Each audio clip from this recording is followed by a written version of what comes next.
Mhm. Bonsoir, Monsieur Nicolas. Bonsoir, chers camarades. Nous allons vous présenter Peer Deck de façon pratique.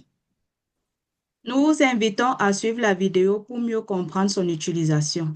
Utiliser Peer Deck. Je vais vous inviter à ouvrir un nouvel onglet et à partir de mon Drive, je vais aller créer un nouveau slide ou une nouvelle présentation.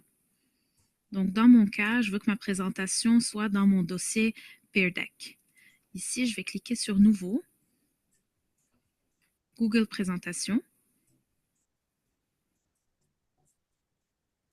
Et puis, il faut commencer par aller télécharger le module complémentaire. Donc, à partir des modules complémentaires ici, on va cliquer sur Télécharger des modules complémentaires.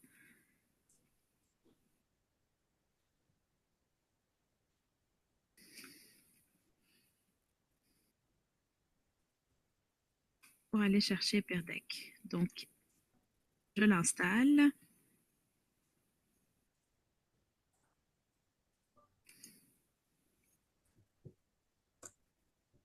Si j'autorise que Peer Deck se connecte à ma G Suite.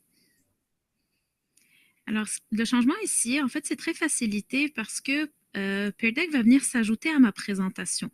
Donc là, ici, le module complémentaire est ouvert à droite. Je vais pouvoir venir insérer. Il me propose différents modèles. Soit au début de ma leçon, j'ai une question à poser, pendant ma leçon, à la fin de ma leçon. Un peu plus bas, vous allez trouver les différents types de questions à poser. Je veux que les réponses soient faites sous forme de texte. Je veux que mes élèves ou mon audience aient des choix. Ici, c'est un nombre à écrire. Je veux qu'ils me trouvent un site web en tant que réponse. Je veux qu'ils dessinent quelque chose. Ou draggable, ça va être des items qu'on va pouvoir peut-être faire un jeu d'association ou aller catégoriser des items. Alors, pour pouvoir insérer cette question, je peux tout simplement cliquer dessus. Puis là, il est en train de me dire Update slide pour qu'il puisse intégrer la question. Alors, le module complémentaire vient s'installer sur ma page. Ici, évidemment, il faut que j'écrive une question.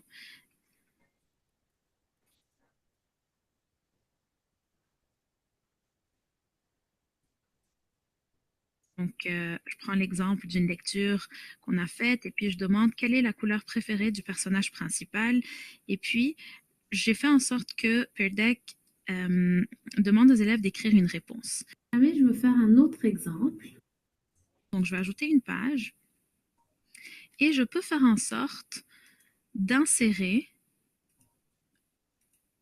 une image sur ma page. Par exemple, je vais insérer un livre.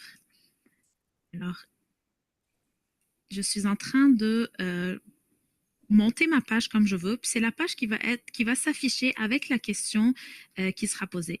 Donc, tous les paramètres qu'on faisait auparavant avec Peer Deck pour aller modifier la page de présentation, pour insérer une vidéo, pour insérer une image avant que la question soit posée, mais tout va se faire à l'intérieur de la présentation même. Ce qui reste à faire, une fois que votre modèle est prêt, c'est d'aller choisir le type de question que vous voulez qui soit posée à vos élèves.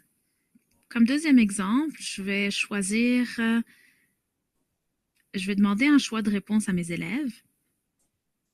Et puis, je prends l'exemple d'une lecture que nous avons faite. Si on a lu plusieurs livres en classe, je veux qu'ils votent selon le livre qu'ils ont préféré.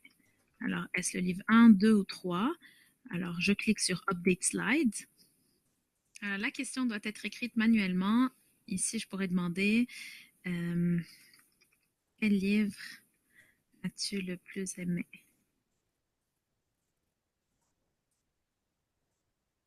Là, ce que je vais faire, je vais vous montrer un exemple de l'élève. Par exemple, ici, j'ai posé deux questions.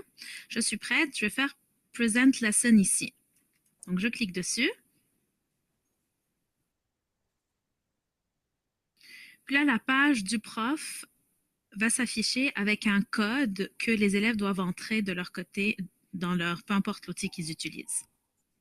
Alors voilà, donc les élèves doivent se rendre sur joinpd.com. Alors, je vais ouvrir un nouvel onglet pour faire le test de l'élève. Donc, je vais écrire joinpd.com.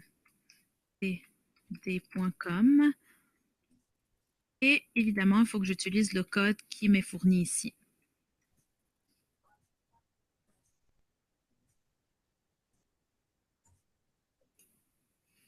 Lorsque la connexion sera prête, donc ici, je vois qu'il y a un élève qui est moi, qui a joint la présentation. Je vais cliquer sur Start Class. Quelle est la couleur préférée du personnage principal? Donc, l'élève peut entrer sa réponse. C'est le vert. Et puis, une fois que c'est fait, le prof va pouvoir voir les réponses ici. Donc, Show Responses, puis il voit c'est le vert. Évidemment, plus on a des élèves, les réponses vont venir s'accumuler ici. Pour le deuxième exemple, donc, quel livre as-tu le plus aimé? Ici, vu que le prof est passé à la deuxième question, donc l'élève a le visuel de la deuxième question, puis là, il va pouvoir venir voter. Et dès qu'il clique dessus, donc sa réponse est envoyée. Encore une fois, je peux aller cliquer sur Show Responses. Puis là, je vais voir qu'il y a eu des votes ici par rapport, selon les réponses des élèves. Je reviens à ma présentation slides. Vous avez vu que tout le paramétrage se fait comme si j'étais en train de faire une présentation de cours ou peu importe. Et ce qu'il faut ajouter, c'est le module complémentaire Peer Deck qui va me permettre de faire en sorte d'avoir des questions qui sont ici. Donc, on voit qu'il y a 6 types de questions. Sinon, on peut aussi prendre quelque chose qu'ils nous proposent eux-mêmes. Lorsqu'on clique dessus, je vais faire un dernier exemple, je peux choisir un de leurs modèles. Et si je prends ce modèle, par exemple, ben, on va voir le bonhomme, la fille avec la question. Je peux aussi changer la couleur du bleu, je peux faire en sorte que ce soit rose. Donc, tout est modifiable selon les modèles de Peer Deck. En somme, Peer Deck est donc un outil puissant pour dynamiser les cours.